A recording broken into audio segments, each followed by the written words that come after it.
Do you ever wish your parents liked your hobbies and were proud of you? That they liked that you played video games? Don't worry, your parents also wish that they were proud of you. But what if they were no longer ashamed, but instead supportive and wanted to play your favourite game with you? One RuneScape player found out how. How about this? You guys are going to start laughing. From how much money that was going through my mom's PayPal, because I didn't have a PayPal when I was younger. Her and my dad were thinking of playing RuneScape on the side, bro. Like, bro, I was making so much money. They were like, what? What the hell? My mom and dad wanted to start getting a piece of it. So a long time ago, I sold like 40 bill plus. And the guy that was, that I RWT'd with, he's like, I could pay you cash. Bro, I got sent like 3 wads of cash. My dad and mom found it and they thought I was selling drugs. What the f? What do you mean? What do you mean I'm selling drugs? That's how much cash that was in there. They thought because of how well it was packaged and like all the strips and all of that, they thought I was selling drugs. As they say, the secret ingredient is crime. But who are these weirdos buying gold in online video games in return for perfectly packaged stacks of real-world cash? We know the answer, of course. These people are criminals. But why are they spending their time worrying about a medieval online kids game rather than more important things like jaywalking, not returning their shopping trolley, or selling multi-pack Mars bars separately in an alley outside of Tesco? This is the story of how an online children's medieval fantasy game, RuneScape, was transformed into one of the best and most efficient tools worldwide for criminal money laundering, and how seemingly everybody was quite content to sit back and let it all happen.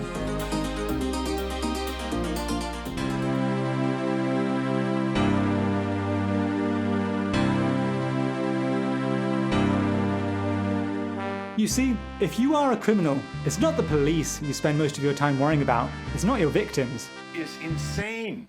I have so much cash on hand that I actually count it by weighing it on my bathroom scale, and yet I can't spend it. It's getting cash from your illegal Mars bar activities back into the legal economy so it can be spent on things which aren't illegal. Criminals also need to buy gift subs to Pokimane just as much as the rest of us. This can only be done with clean, legal money. So let's talk about the opposite of that.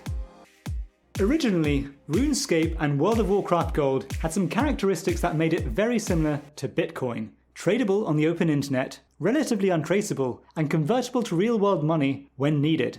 Technically, this in-game gold isn't money, but it sure looks like it when you squint from a distance.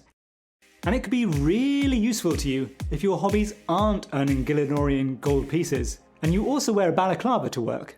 But the criminals faced a problem. They needed to get their tiny devious little hands on this funny RuneScape wower golder. And to do this, they needed to do one final heinous act. To be really nice to high-level RuneScape players. Obviously, this was part of a ruse to buy their gold off them. Just like I've used a story about RuneScape to trick you into watching a video on money laundering and criminal finance. Wait, no, don't click off, no, no! How did criminals get their hands on this pseudo-Bitcoin video game gold? For better or worse, these online games are social experiences. Players can freely trade or gift money and items with one another. Of course, whenever in-game trade is possible, so too is real-world trading, exchanging in-game gold and items for real-life money. And in this case, I'm not talking about buying it using a jam jar of your nan's favourite pennies, I'm talking about using bricks of cold, hard, rubber-banded cash.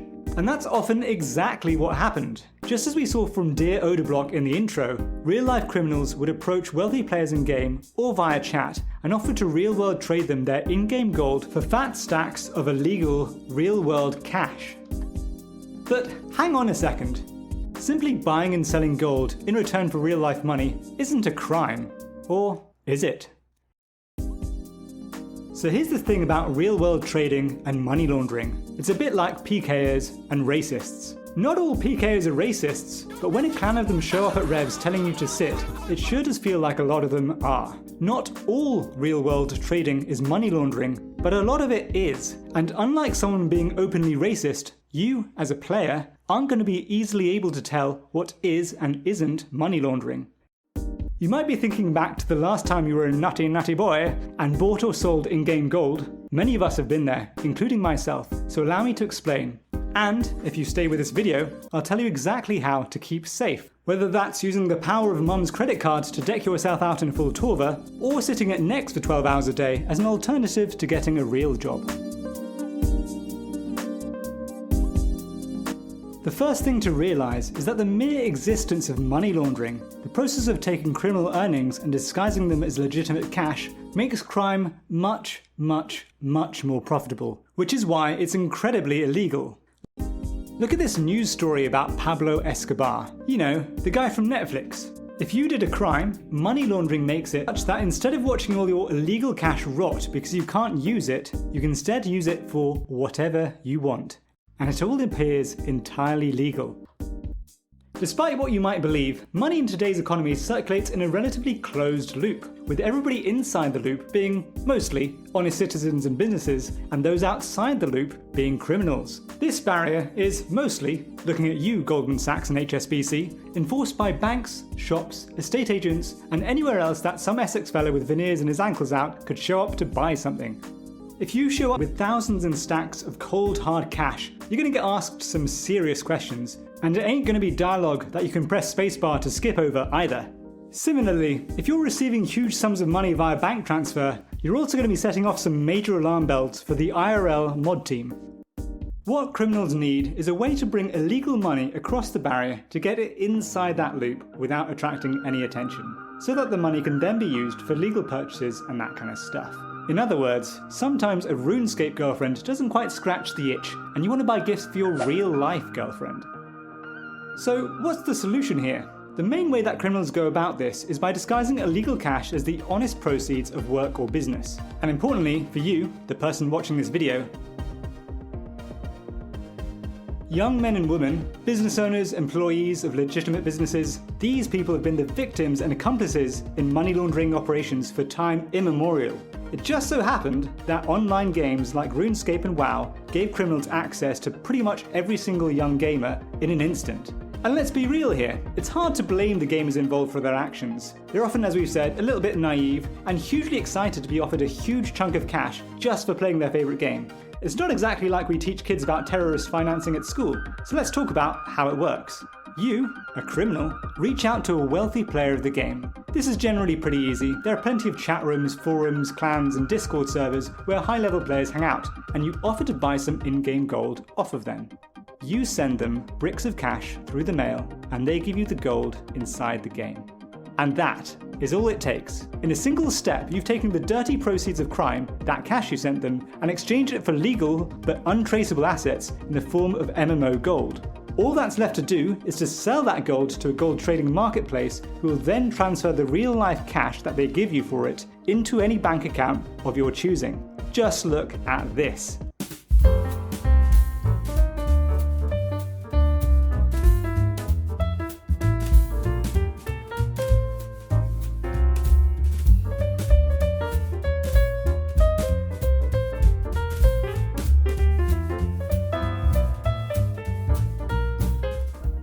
You can now have clean-looking money transferred anywhere in the world. And the best part of this is that the money now looks completely legitimate. For all the bank and the government know, you, the criminal, have just been smashing out a bunch of high-level raids recently, or maybe you ran into skill specs at the GE, and you now have the gold to trade for real-world cash. And guess what? The feds aren't auditing your account to check your level progress or your quest completed to make sure that you could be earning that kind of gold legitimately. It's a completely closed book to them.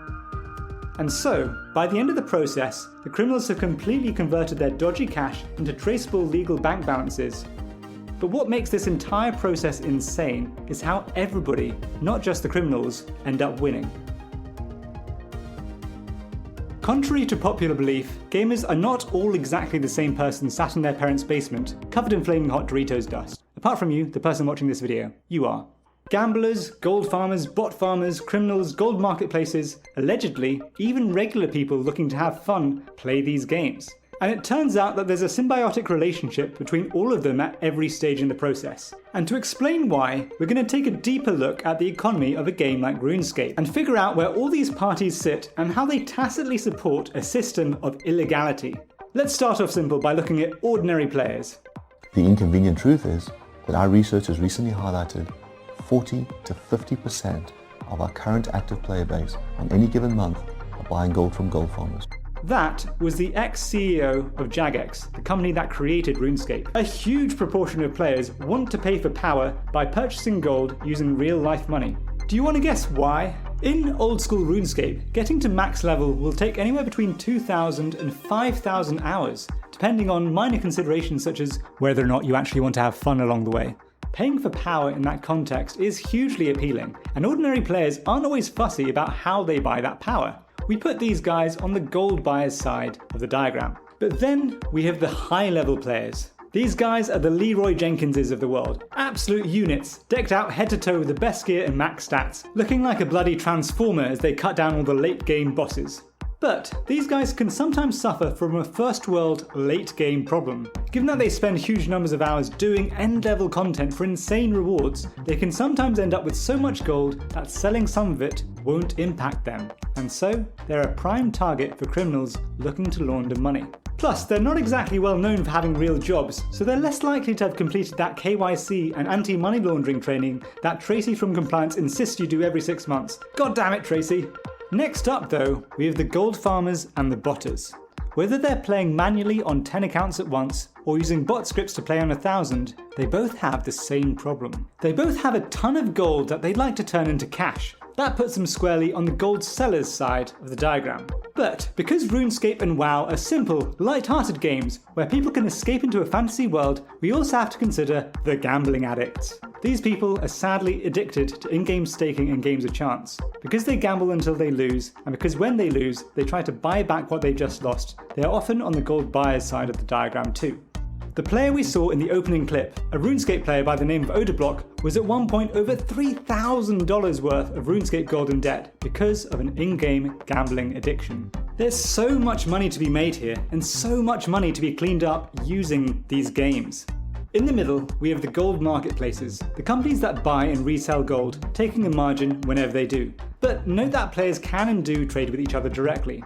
These companies are actually sometimes insanely profitable, but that might be a story for another time. We'll come back to these guys later. And then lastly, the criminals. They buy the gold from players for cash and then sell it to the gold marketplaces who transfer money into their bank accounts, making it look legal.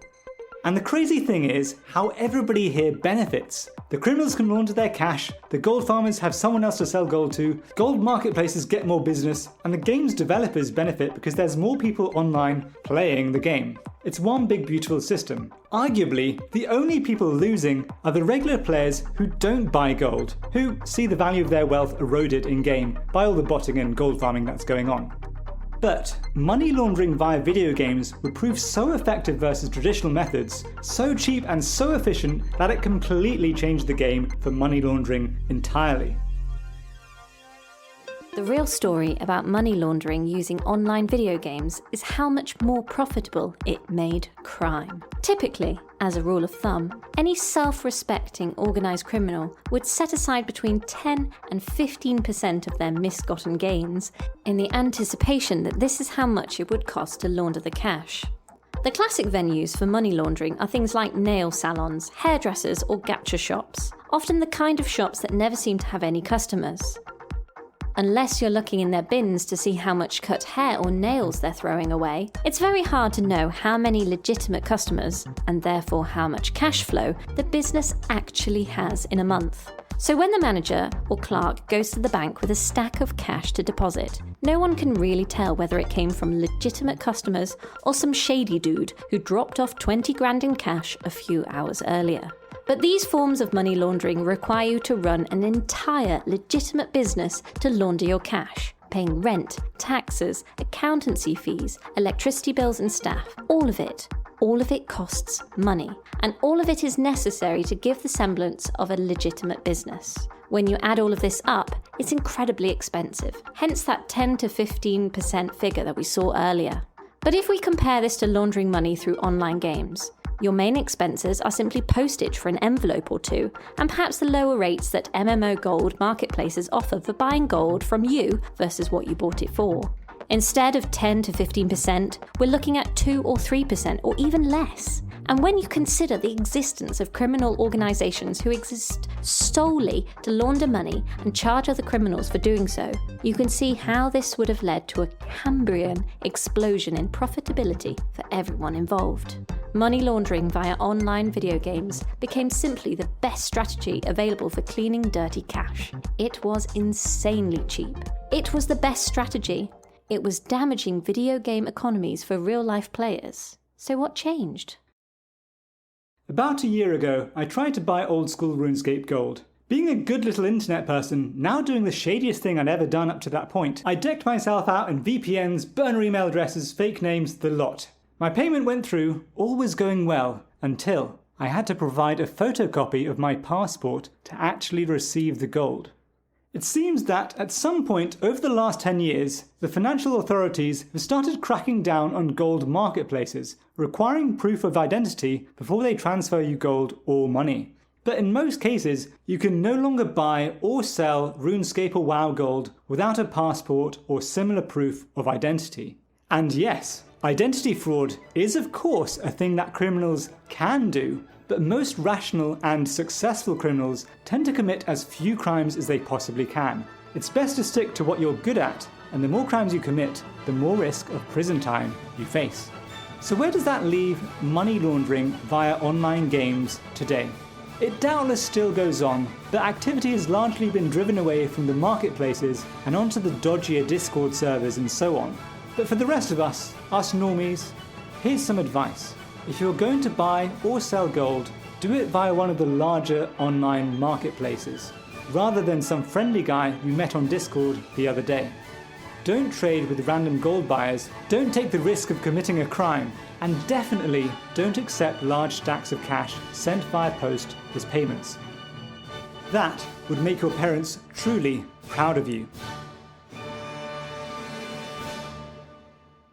While we're speaking about sending messages to strangers, have you ever wondered why internet scammers send emails claiming to be from Nigeria? Or why some unattractive men send unsolicited dick pics? Or why tests for rare diseases need to be extraordinarily effective to be useful?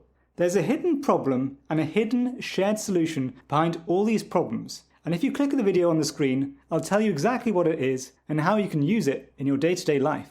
This has been Bonobo Economicus. This is a new channel where we look at the hidden economics of everything. As a new channel, you can do me a solid and subscribe. I promise you, the next one will be just as juicy.